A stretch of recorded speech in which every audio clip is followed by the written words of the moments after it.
In Toronto, police are looking for at least 2 suspects involved in an early morning shooting this weekend. Take a look at this video shared by Toronto police. It shows the vehicle involved in the crime. Multiple shots fired at a Jewish all-girls elementary school around 5 a.m. Saturday morning.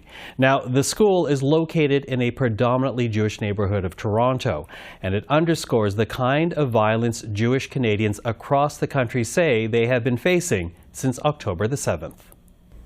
Well, for more on this, we're now joined by Deborah Lyons. She is Canada's Special Envoy on preserving Holocaust remembrance and combating anti-Semitism. Ms. Lyons, thank you for joining us. Thank you, Michael, for having me, and thank you very much for the attention to these issues. Well, you know, it is good that you're here. We'd booked this interview before this incident happened over the weekend, but I'm wondering what your reaction to it is. You know, what does it say about this country? What does it say about the Jewish community in this country when you see an incident like that? I think it's yet again another example of how disturbing the unprecedented level of anti-Semitism in Canada is right now.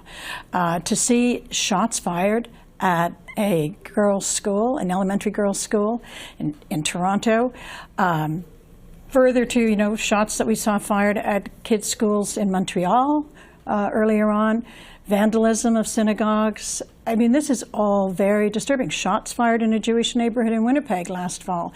So we're, I think, dealing with a crisis that Canadians have not had to address before. And it is one that is requiring huge, I think, effort on the part of our leadership at all levels, municipal, provincial, federal government levels, civil society, and frankly, even business, to step up to this challenge we have in front of us now, to first and foremost reassure our Jewish Canadian community, but also to tackle what is this crisis that we're facing when somehow this Canada that we value so much in terms of inclusivity, diversity, kindness, respect for one another, that we appear in this moment, especially since the aftermath of October 7th, we seem to have lost it, and we need to find our way back.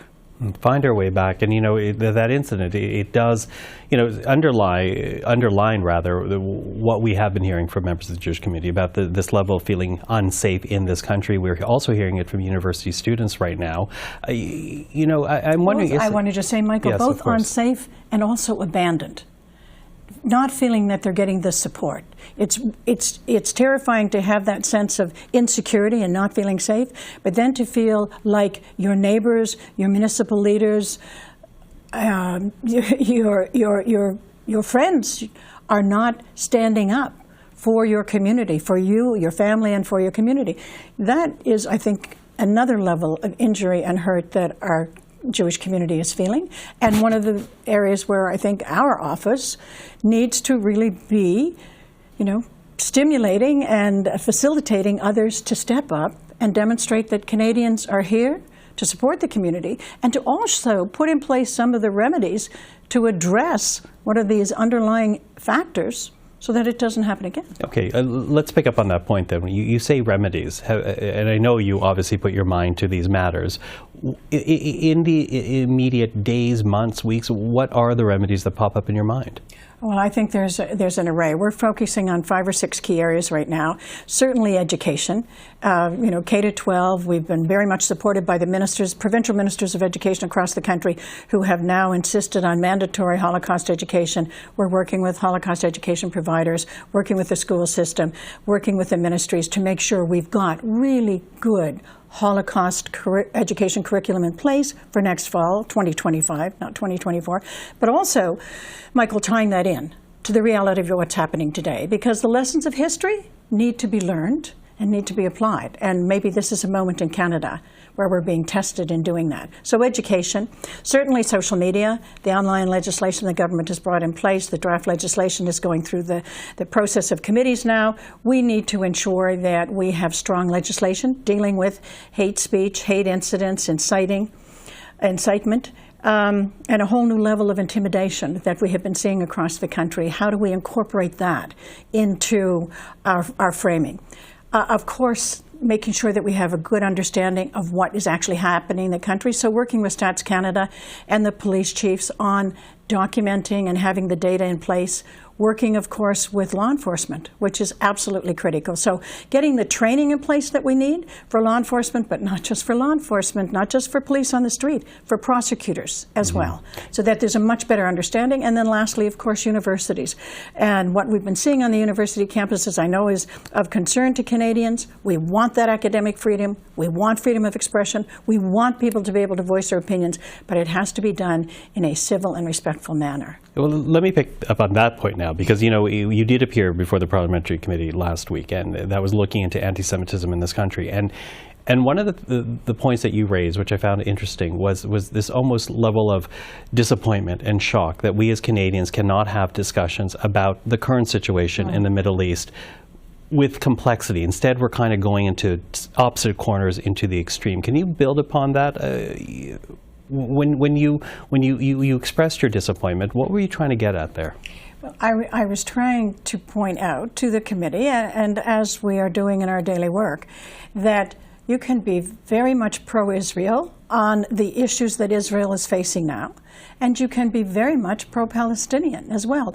We are capable as Canadians of holding two thoughts in our hand. In fact, let's ensure that we're capable of doing that, or I would say our future is in danger, because the world is complex and it is multi-layered, and these are not easy issues.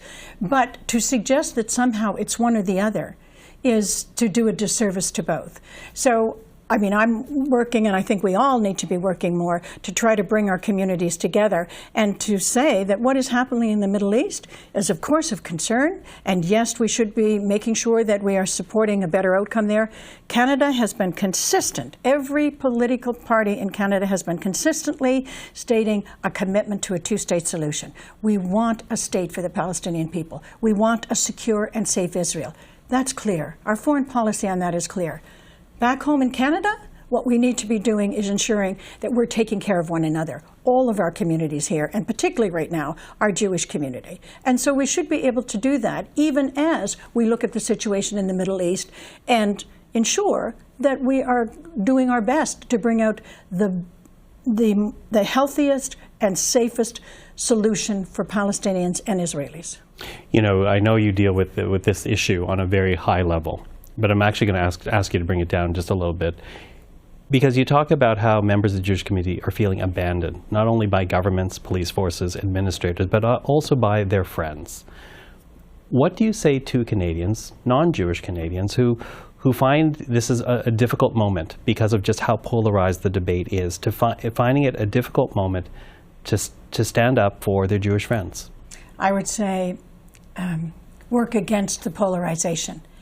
Become informed. Talk to your Jewish neighbors and colleagues. Try to understand what it is that they're facing. Make sure you have some sense of the history here.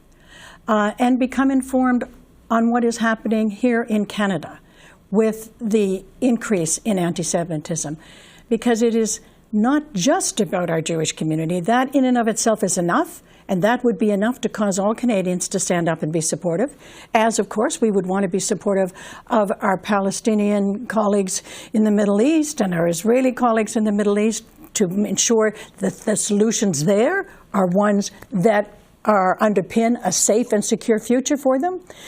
But at the same time, Michael, what's happening here, bringing it back home to Canada, is that Canadians, all Canadians, need to be concerned about it, because this is not just about the Jewish community. This is about who we are as Canadians. This is about our democracy. This is about our own national security. This is about ensuring that when we have these kinds of tensions, we find healthy, collaborative, constructive ways of working through them. Not what we have seen since October 7th, a greater polarization and, frankly, widening of the gulf.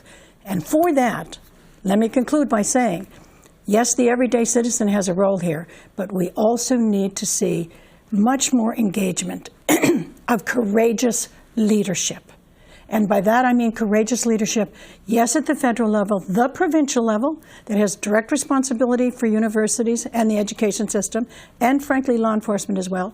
The municipal level, many of the mayors are very impacted. And then just to finish up, I would say the business community as well as civil society. This is about not just the Canada of today, but what response we're putting in place to this crisis is going to determine the kind of future we have. Deborah Lyons, thank you for the time. Thank you, Mike.